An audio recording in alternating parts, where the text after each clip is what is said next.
Mabilis na lumabas sa kwarto si Javier at nagpasyang sundan si Raya. Dali-dali niya itong sinundan hanggang sa makaabot sila sa ibabang bayan. Sandaling huminto si Prinsesa Raya sa malaking tarangkahan nang maramdamang parang may sumusunod sa kanya. Lumingon ito sa likuran ngunit mabilis na nakapagtago si Javier sa likod ng isang lumang kwadra. Sumilip si Javier nang magpatuloy si Raya sa paglalakad.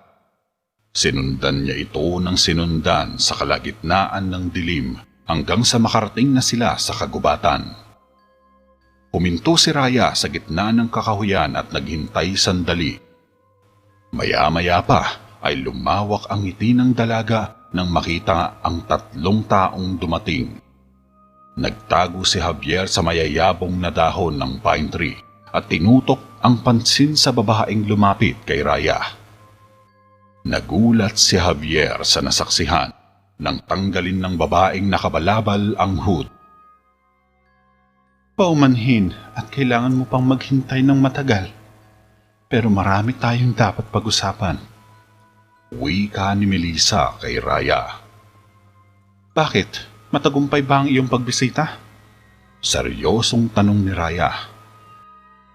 Nangakong sasalakay ang hukbo ni Hamid sa ilalim ng aking utos. Sagot ni Melissa. Wala ka talagang hindi kayang gawin. Papuri ni Raya. Hinawakan niya sa kamay si Melissa. Ikaw ang nagbibigay sa akin ng lakas, Raya. Ano ang magiging plano ni Argo para sa magaganap na labanan? Tanong ni Melissa. Kapag dumating na si Hamid sa Terraveda, maaabutan niya ang isang kaharian na walang nakaupong pinuno.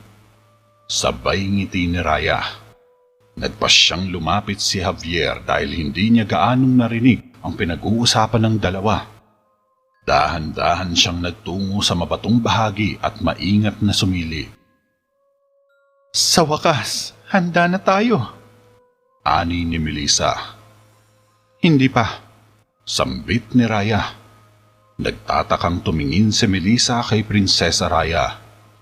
Pinaghihinalaan ako ni Javier. Dugtong ng prinsesa at napalunok ng laway si Javier. Sinabi niya na ba kay Prinsipe Jericho ang tungkol sa'yo? Seryosong tanong ni Melissa. Hindi pa, pero alam kong gagawin din niya. Naghihintay lang siya ng pagkakataon. Tugon naman ni Raya. Nag-alala kaagad si Melissa. Pwes, kung ganun, dapat natin siyang pigilan bago mahuli ang lahat. Galit na sabi ni Melissa at biglang tumalim ang tingin. Hanggang ngayon ay hindi pa niya nakakalimutan ang ginawang pagsira ni Javier sa kanilang plano. Kaya kapag nagkaroon siya ng pagkakataon ay gagawin rin niya ang ginawa ni Javier kay Raya. Pahihirapan niya muna ito bago lasunin hanggang sa unti-unting mamatay. Hindi na yun magiging mahirap sa atin. Wika bigla ni Raya na ikinataka naman ni Melissa. Bakit?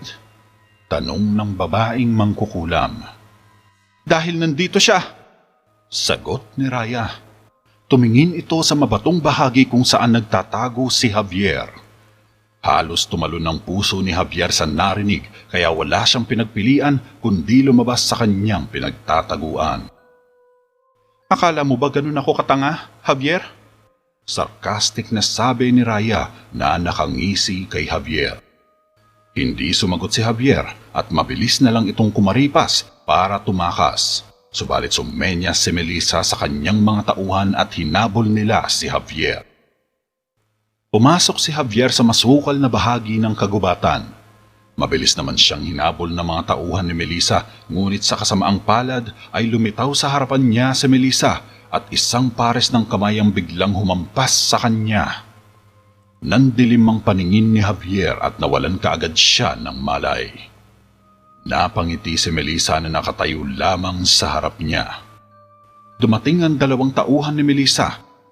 Gamit ang kadena ay itinali nila si Javier sa gitna ng kagubatan.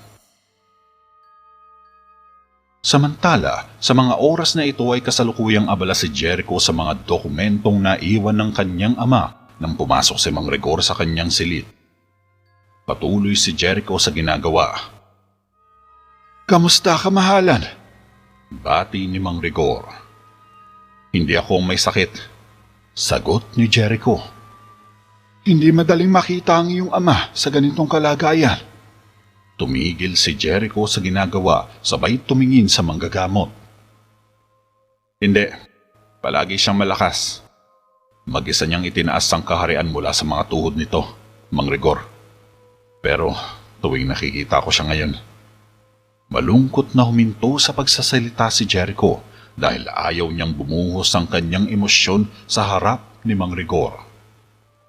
Nagpatuloy na lang siya sa pagpirma sa mga dokumento sa desk niya. Sigurado akong gagaling din siya. Pero hanggang doon na lang. Kailangan nating gumawa ng mga plano, Jericho. Kailangan kunin mo na ang kontrol. Turan ni Mang Rigor, ngunit umiling si Jericho.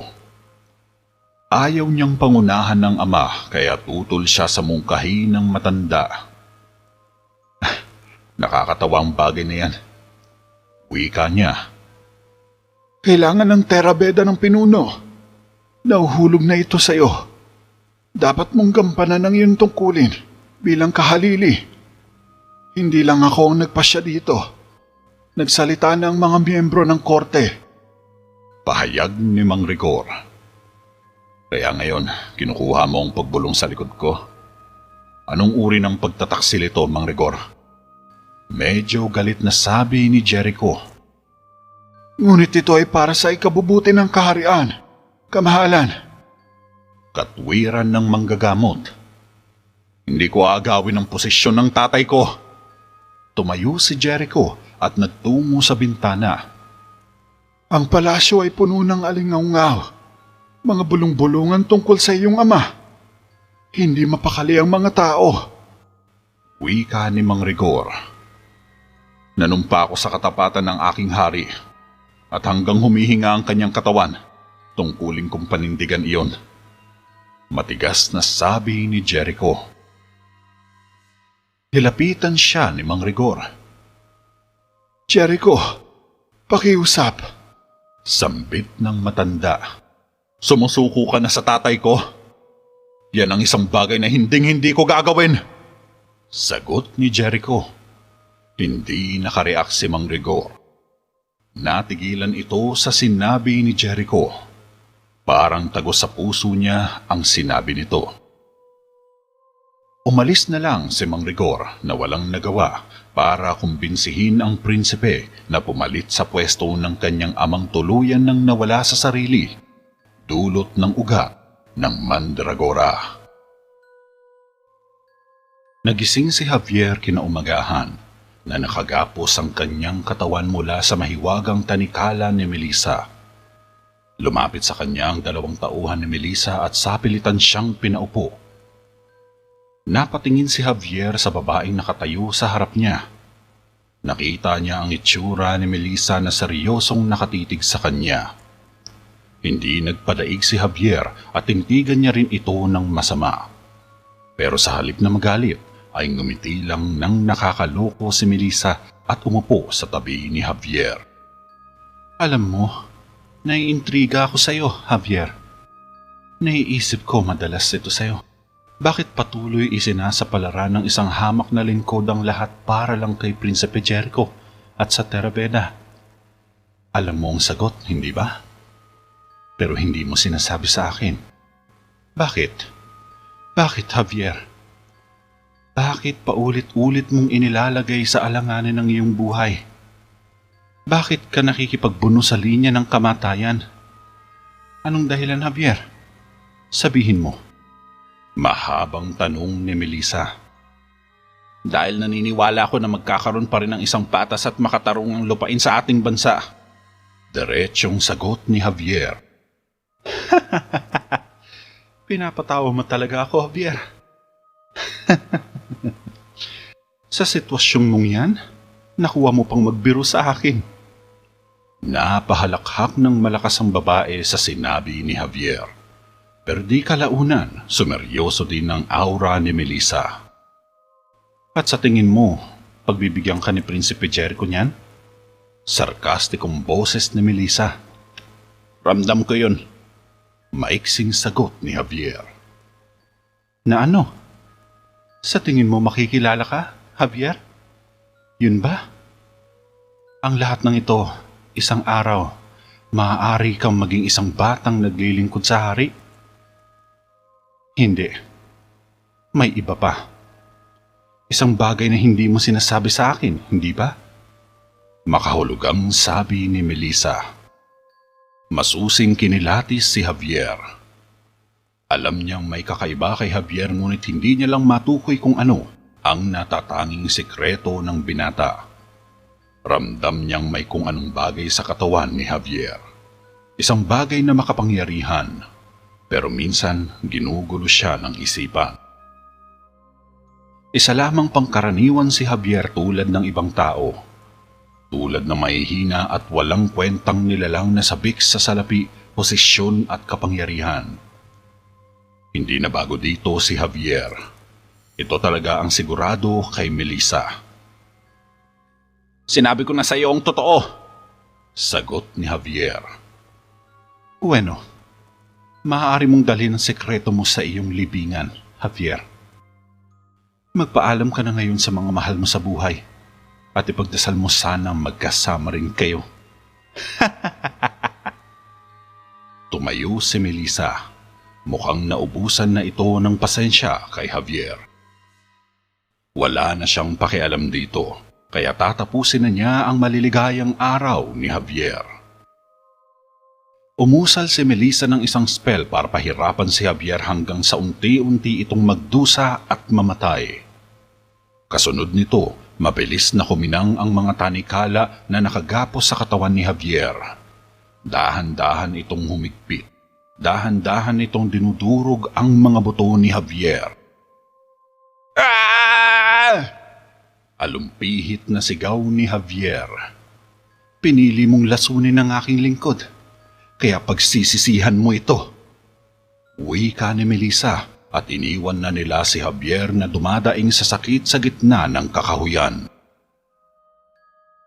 Sa kabilang dako, kakatapos lang maghanda ni Mang Rigor ng agahan, subalit nagtataka ito dahil hindi pa rin bumabangon sa higaan ang pamangkin. Matapos maihain ng almusal ay tinungo niya ang silid ni Javier. Javier, almusal na tayo. Mauhuli ka na naman sa trabaho. Binuksan ni Mang Rigor ang pintuan, pero nagulat siya nang makitang bakante ang kama ni Javier at wala sa loob ang pamangkin. Samantala, nagpupumiglas naman si Javier sa kadenang nakagapos sa kanya. Di siya makagalaw o makatayo man lang sa bigat nito. Naisipan niyang umusal ng isang spell para subukang kontrahin ang tanikala ni Melissa.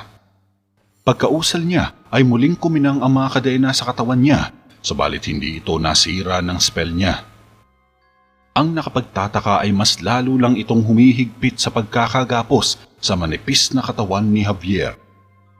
Tila pinipiga ng malaking tao ang mga buto niya sa sakit. Ah! Sigaw ni Javier. Sinubukan niyang muling umusal, ngunit sa pagkakataong ito ay ibang spell naman ang binigkas niya. Subalit ganoon pa din ang nangyayari.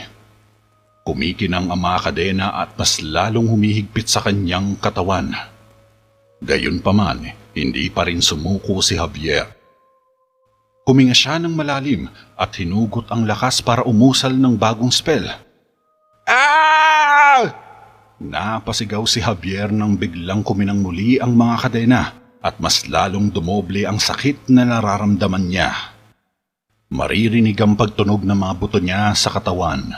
Ang ilang pagtatangka ni Javier na palayain ang sarili sa mahiwagang tanikala ay nabigo. Maya-maya pa ay biglang napatigil si Javier nang lumakas ang hangin sa paligid at nakarinig si Javier ng mga kaluskos sa di kalayuan. Napatingin si Javier sa paligid niya. Nagmasid siya sandali at kinabahan nang magsimulang mag-ingay ang ilang di matukoy na insektong nagbabadyang lumapit sa kanya.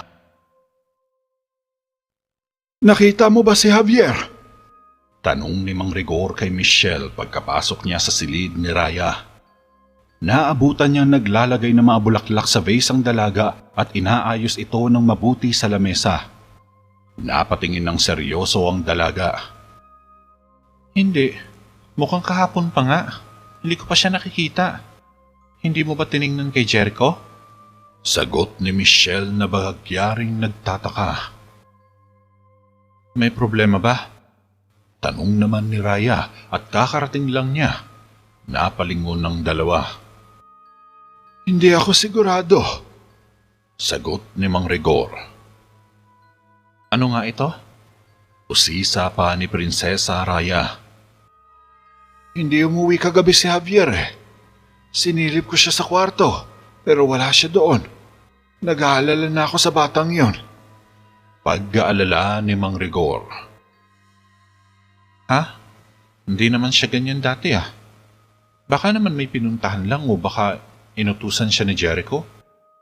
Kunwaring nag-aalala si Raya. Siguro, tama ka. Umalis si Mang Rigor. Hinatid lang siya ng tingin ni Raya na may malawak na ngiti sa labi. Samantala, patuloy pa rin sa pag-usal si Javier pero kahit anong gawin niya ay mas lalo lamang humihigpit sa katawan ang mga tanikala ni Melissa. At dahil sa mga daing niya, ay nakaagaw ito ng pansin sa mga insekto sa paligid at dahan-dahan silang lumitaw mula sa iba't ibang sulok ng kakawyan. Naghalo ang takot at kaba ni Javier nang masilayan niya ang malaking galamay ng mga gagamba at mga tambuhalang buntot ng alakdan na unti-unting nagsikalat sa paligid habang dahan-dahan lumalapit sa kanya. Samantala, nakaupo naman si Prinsipe Jericho sa tabi ng kama ni Haring Argo habang tahimik lang niyang pinagmamasdan ang natutulog na ama. Isang araw na itong tulog at hindi niya alam kung kailan ito ulit magigising. Sa ilang araw na dumaan ay napapansin niya ang unti-unting pagbabago ng kanyang ama simula nang makakita ito ng mga nakakakilabot na bagay na tanging siya lamang ang nakakakita. Hindi niya maintindihan kung bakit ito nangyayari, subalit umaasa pa rin si Prinsipe Jericho na magbabalik din sa normal ang sigla ng ama. Tumulo ang mga luha ni Jericho habang tinitingnan niya ang ama. Maya-maya pa ay biglang nabulabog ang kalungkutan ni Jericho nang pumasok sa loob ng silid si Prinsesa Raya. Pinunasan agad ni Jericho ang mga luha niya sa mga mata niya nang lumapit sa kanya si Raya. Kailangan gumaling siya. Wika ni Jericho. Alam ko. Tumayo si Raya sa tabi niya.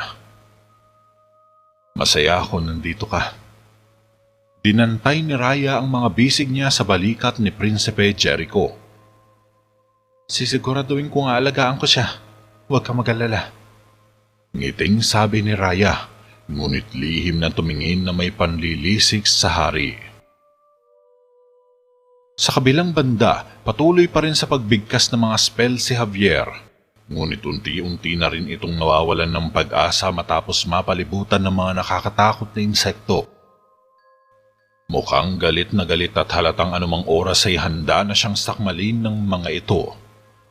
Gayunpaman, nakakatulong naman ng paulit-ulit niyang pag-usal dahil pinapalayas ng mga spell ni Javier ang ilang mga insekto. Subalit isang bagay ang hindi inaasahan ni Javier. Isang bagay na magdudulot sa kanya ng kahinaan. Hindi niya napansin ang paglapit ng isang alakdan at sinaksak kaagad siya sa likod. Ah! Sigaw ni Javier at hinagis niya ang alakdan na tumusok sa kanya gamit ang isang kislap ng kanyang mga mata. Tumalsik ang alakdan at napisa ang katawan nito nang bumangga sa isang sanga ng puno ng balete. Tumulo ang dugo ng alakdan sa puno pababa sa lupa. Dahil sa pinsala ay unti-unting nanghina si Javier. Napayuko dito sa lupa at dahan-dahan nang nanlalabo ang kanyang mga mata. Triple ang taglay na kamandag ng mga sarket na alakdan kumpara sa karaniwang alakdan na nakikita sa paligid. Venomous ito at walang sino mang mortal ang makakaligtas kapag nakatusok ito sa katawan ng tao. Ngunit bago pa man mawalan ng malay si Javier, sumigaw ito ng malakas at sa huling pagkakataon ay tinawag niya ang dakilang dragon na si Gamora. Matapos nito, pumikit na ang mga mata ni Javier, sabay bumagsak sa lupa ang binata. Tila may sariling pag-iisip naman ng mga nakakatakot na insekto at mabilis na nagsilapit nang maramdamang hindi na gumagalaw si Javier. Pinamunuan naman ni Hamid ang mahabang paglalakbay kasama ang malaki niyang hukbo patungo sa silangang bahagi ng hangganan. Pinapanood lamang siya ni Melissa mula sa mahiwaga niyang kristal at napapangiti ito nang sa wakas ay hinakot na ni Hamid ang kanyang puwersa upang salakayin ng kaharian ng Terabeda. Sa kabilang dako, patuloy naman sa paglapit ang mga gagamba at alakdan kay Javier para tapusin ito. Subalit isang himala ang nangyari nang dumating ang dakilang dragon at sinilyaban ng nakapaligid na mga dambuhalang insekto kay Javier. Nag-ihaw ng ilang insekto si Gamora bago tinangay si Javier. Nawalan ng malay si Javier dahil sa kagat ng serket habang lumilipad ang dragon at dinala siya nito sa malayong lugar. Sa susunod na kabanata, dahil sa malubhang sakit ni Javier mula sa kamandag ng serket, nagpatuloy sina Raya at Melissa sa kanilang masamang plano. Nawalan na ng kakayahang mag-isip si Haring Argo, kaya napilitan si Jerichong pamunuhan ng mag-isa ang kaharian. Matapos makumbinsi ni Melissa si Hamid na dating kaaway ni Haring Argo ay naging masigasig ang kaharian nila na lusubin ang Terabeda. Kaya ang kapalaran ng kaharian ay nakasalalay na ngayon sa mga balikat ni Jericho. Ang prinsipe at ang kanyang mga kabalyero ay matapang na lalaban sa mga mananakop, ngunit hindi lamang ang mga sundalo ni Hamid ang banta na haharapin nila. Dahil sa tulong ni Melissa ay magagawang buhayin ni Raya ang isang hukbo ng mga patay na hindi maaaring patayin sa pamamagitan ng karaniwang sandata. Gayunpaman, sa tulong ni Gamora ay mabilis na nakarecover si Javier. Babalik siya sa Terabeda upang labanan si Raya at sisirain ang kanyang magical wit na siyang pinagugutan nila ng lakas ni Melissa para mapabagsak ang Terabeda. Matapos ng digmaan, papaniwalain ni Raya si Haring Argo na siya ang pumuksa sa mga kalansay na kalaban at kikilalanin siya ng lahat bilang pangunahing sundalong babae ng labanan. Simula nang matagpuan sa pusod ng gubat si Raya, naging sobrang saya ni Jericho. Naputol na rin ang mapapait na sandali sa ilang buwang paghahanap nila sa kanyang kapatid. Ngunit ang katumbas ng kanyang pagbabalik ay siya namang pasakit na dinaranas ngayon ni Haring Argo. Hindi pa rin ito tinatantanan ng mga pangitain o ilusyon ng kanyang nakikita mula sa nakakapangilabot na multo ng nakaraan hanggang sa tuluyan na itong mabaliw sa loob ng kanyang kaharian.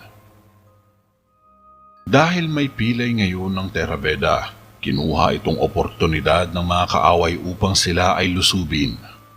Kaya napilitan si Mang Rigor kasama ang buong konseho na kumbinsin si Jericho na mag-isang pamunuhan ang kaharian mula sa digmaan na malapit ng maganap sa pangunguna ng mapaghiganting si Hamid at si Melissa.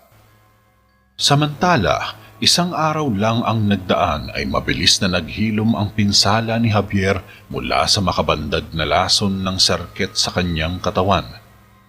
Patuloy siyang nagpapagaling sa lihim na pugad ng dakilang dragon. Habang nasa kasarapan ng tulog si Javier, ay isang nakagigimbal na sigaw ang gumising sa kanya. Napamulat na mga mata si Javier at unang nasilayan ang umuusok na ilong ni Gamora. Hindi ko akalain na sasagapin mo ko. Wika ni Javier sa nakatayong dragon sa harapan niya. Javier, hindi ko mapigilan sagapin ng isang tagapag-amo. Kahit na gustuin ko man o hindi. Sagot naman ni Gamora. Pero nagpapasalamat pa rin ako sa tulong mo. Salamat sa ginawa mo. Sinubukang tumayo ni Javier, subalit masakit pa rin ang likod niya dahil sa lason, kaya nahiga na lang muna siya. Magpahinga ka muna, ani ni Gamora. Ang ulo ko, ang likod ko, ang sakit. Iniinda pa rin ni Javier ang pinsala sa likod. Ang lason ng serket ay lubhang makapangyarihan. Kaya binigyan kita ng isang gamot na tutulong sa iyong makabangon. Ngunit kinakailangan mo ng ilang araw na pahinga. Paliwanag ni Gamora. Ilang sandali, tuluyang nakatulog si Javier mula sa spell na binigkas ni Gamora. Samantala, pinuntahan naman ni Prinsipe Jericho si Javier sa bahay ni Mang Rigor para utusan ito maglinis ng kwarto. Dala ang isang crossbow ay naiinis na pinasok ni Jericho ang bahay. Ngunit tanging si Mang Rigor lamang ang nadatnan niya sa loob na kasalukuyang gumagawa ng bagong remedyo ni Haring Argo. Nasaan na ang kumag na yon? Tanong ni Jericho. Si Javier? Tumigil sa ginagawa ang matanda. Wala akong susuoting medyas, walang sandalyas. Hindi tuloy ako makapunta sa pagsasanay. Reklamo ni Jericho. Mukhang mauudlot pa ngayon ang archery session nila. Javier! Sigaw pa ni Jericho sa loob ng bahay. Akala ko kasama mo siya, Pagtataka ni Mang Rigor, nilapitan siya ni Prinsipe Jericho. Huwag mo nang subukan na pagtakpan siya. Babala ni Jericho, ngunit umiling ang matanda. Hindi siya umuwi nung nakaraang gabi. Hindi ko nga rin siya mahanap Akala ko nga, sa kwarto mo siya natulog. Wika ni Mang Rigor. Bakit naman siya matutulog sa kwarto ko? Sa tingin mo papayag ako matutulog siya sa tabi ko? Alam mo kapag nakita mo siya, maaari mong sabihin sa kanya na siya ang target ko ngayon. Iniwang banta ni Jericho bago lumabas ng bahay. Napailing na lang si Mang Rigor sa mapagbirong prinsipe. Kinagabihan, makikita si Prinsesa Raya na lumusot sa kastilyo at sumilip sa kanto para magmasid sa ilang gwardya na nagbabantay sa upper corridor sa pangunguna ni Nicolas. Barado ang daanan, kaya gumawa ng paraan si Raya para makalusot sa mga bantay ng silid ng kanyang ama. Mabilis siyang bumaba sa ilalim ng kastilyo. Nakakita siya ng mga dayami sa paligid. Sinunog niya ang ilang dayaming nakuha niya at inilagay ito sa isang bingaw sa dingding upang makalikha ng usok sa koridor sa itaas. Mabilis na umakyat ang usok sa itaas at kumalat sa pavement ng koridor. Napansin naman ito ng mga gwardya. Kaagad silang kumilos para mag-imbestiga sa nangyari. Dahil dito ay naiwang walang bantay ang koridor. Nakangising dumungaw si Raya mula sa isang sulok ng pader nang bumaba sa ilalim ng kastilyo sina Nicolas. Sinamantala naman ito ni Raya na mabilis na pumasok sa silid ng hari. Pagpasok niya, naabutan niyang nakahiga sa kama ang ama habang tulalang nakatitig sa kawalan. Tumayo si Raya sa tabi ng kanyang ama at binalot ng tali ang sinumpang ugat ng mandragora. Sinakal ito ng ilang beses. Lalong natakot si Haring Argo nang magsimulang sumigaw at tumagoy ang mahiwagang ugat.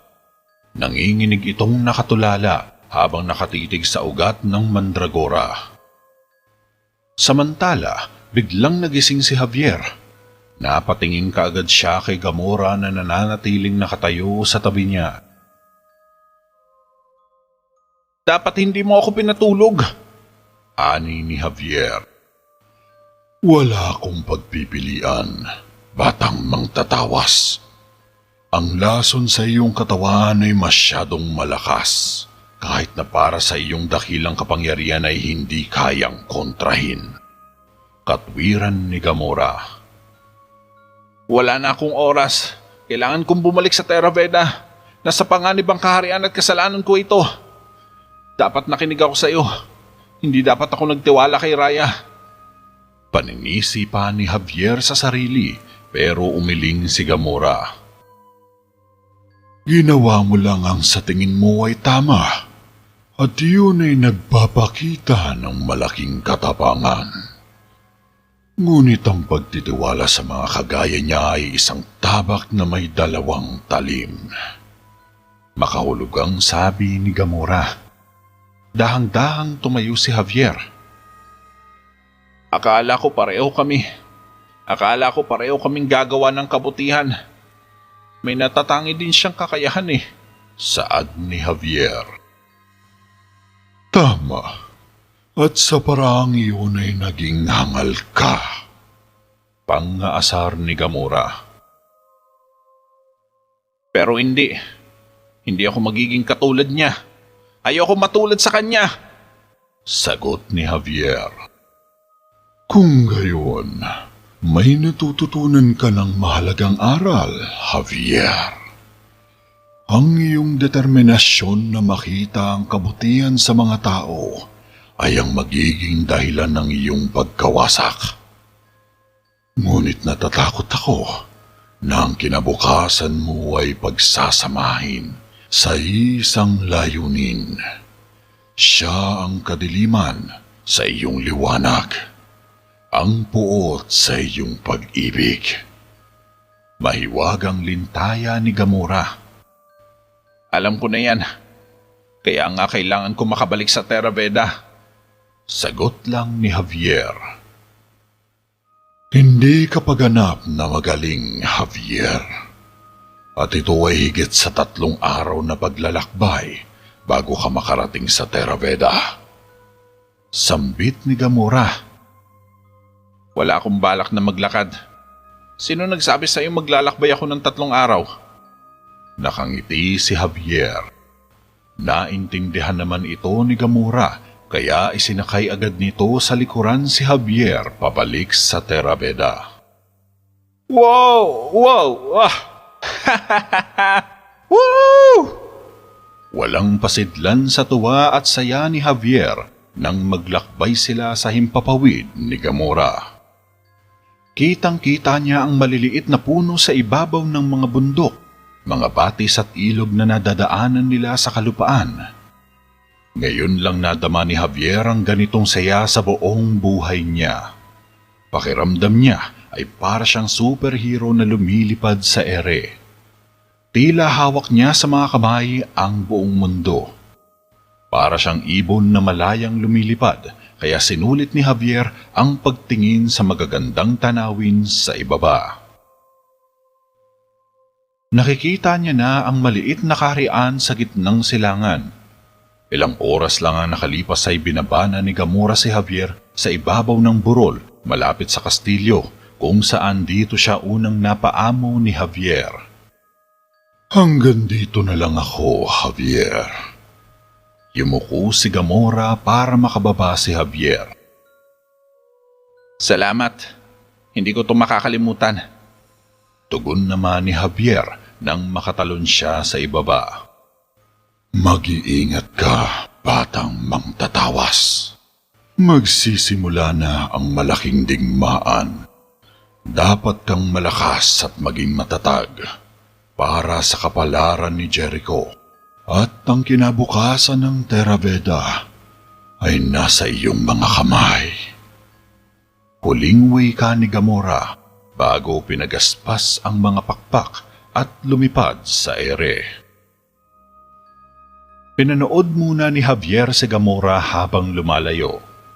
Pagkatapos nito ay kumaripas siya pauwi sa bahay, dala ang determinasyong pigilan ang malalakas na kalaban. Inalog-alog ni Javier ang balikat ng tiyuhin nang maabutan niya itong natutulog pa rin sa kanyang higaan. Kailangan mong gumising! Bulong ni Javier. Javier, saan ka nang galing? Napabalikwas kaagad ng bangon si Mang Rigor nang makitang nakatayo sa tabi ang pamangkin. Wala na akong oras para magpaliwanag. Kinuha ni Javier ang balabal ng tiyuhin na nakasabit sa tabi ng kama ni Mang Rigor. Ayos ka lang ba? Pag-aalala pa ng matanda. Si Raya ay nasa puwersa pa rin ni Melissa. Nagbabalak sila ng masama laban kay Argo. Pinasuot ni Javier ang balabal kay Mang Rigor. Sigurado ka ba dyan, Javier? Paano mo ito nalaman? Inis na kinuha ni Mang Rigor ang balabal nito dahil baliktad magsuot si Javier. Sila ni Raya ay may pananagutan sa mga nakakatakot na pangitain ni Argo. Halika, bilisan mo. May kailangan akong ipakita sa iyo. Pahayag ni Javier. Dali-dali silang tumakbo papunta sa silid ng hari. Pagdating nila ay mistulang naging topsy-turvy ang buong kwarto nang pumasok sila sa loob. Nagkalat ang mga gamit sa paligid na animoy dinaanan ng malakas na bagyo. At hinayaang masunog ang ilang unan at kurtina sa may sala. Napatingin sina Javier sa kama ngunit wala na si Haring Argo. Hinanap nila ito sa apat na sulok ng kwarto at natagpuan ng hari na nakaupong nakayuko sa isang sulok. Parang nanginginig sa takot. Argo! Argo! Nilapitan kaagad ni Mang Rigor ang tila traumatized na hari habang tila meron itong tinitingnan sa bandang balikat ni Mang Rigor. Nakikita mismo ni Haring Argo ang isang babaeng basang-basa ang katawan ng malagkit na tubig na kamukhang kamukha ni Athena habang may 5 batang kasama na nalulunod sa pagtahoy sa gitna ng kwarto. Pakiusap! Daing ni Athena. Napaiyak na tuloy si Haring Argo at napapikit sa sobrang takot. Nagmadali naman si Javier na nagtungo sa ilalim ng kama. Inalis niya ang ugat ng mandragora at itinapon ito sa pugon. Sumigaw ng malakas ang ugat habang ito ay nilalamon ng apoy na parang mga kaluluwang sinunog sa impyerno. Unti-unti itong humina nang matunaw ang sinumpang ugat. Kasabay nito ay naglaho rin ang multo ni Athena pati ang takot ni Haring Argo ay tuluyang nawala. Napatingin kaagad si Haring Argo kay Mang Rigor nang mahimasmasan siya. Isa lang itong pangkukulam, kamahalan. Kailangan mong magpahinga. Pinagtulungang akahin ni Mang Rigor at Javier sa kama si Haring Argo. Pagkatapos ay kumuha kaagad ng isang tasa ng gamot si Mang Rigor. Gawa ito sa mga halamang gamot at giniling na prutas. Pakiusap, inumin mo ito, kamahalan. Makakatulong ito sa iyong pagtulog. Pinainom ni Mang Rigor ng gamot si Haring Argo. Mabilis naman kumalma ang hari hanggang tuluyang nakatulog. Kinumutan ito ni Mang Rigor at dali-dali silang lumabas ng silid ni Javier matapos malinis ang mga kalat sa paligid. Dapat nating sabihin kay Argo ang ginawa ni Raya. Ani ni Javier pagka-uwi nila sa bahay. Nababaliw ka na rin ba? Mawawalan tayo ng ulo kung magbibintang tayo ng walang sapat na basehan. Titingnan niya ito bilang pagtataksil. Pagtutol ng matanda at napabugha ng hangin. Kung ganun, hindi natin siya basta-basta mapapaalis. Dismayadong wika ni Javier. Natutuwa ang hari sa bawat mabulaklak na salita ni Raya, Javier. Sambit ni Mang Rigor. Pero kapag nalaman niya ang katotohanan, Napahinto si Javier sa pagsasalita. Nakita mo na kung gaano siya kabulag sa kanyang mga pagkakamali. Sa kawalan na ngayon ng sinumpang ugat, wala na itong magagawa sa pinsala sa kanya. Saad ni Mang Rigor, subalit napailing lang si Javier. Hindi mo naiintindihan. Narinig ko si Raya at Melissa. Mahigit pa silang pinaplano. Sigurado ako. Matalas na tumingin sa kawalan si Javier. Napaisip naman ng malalim si Mang Rigor.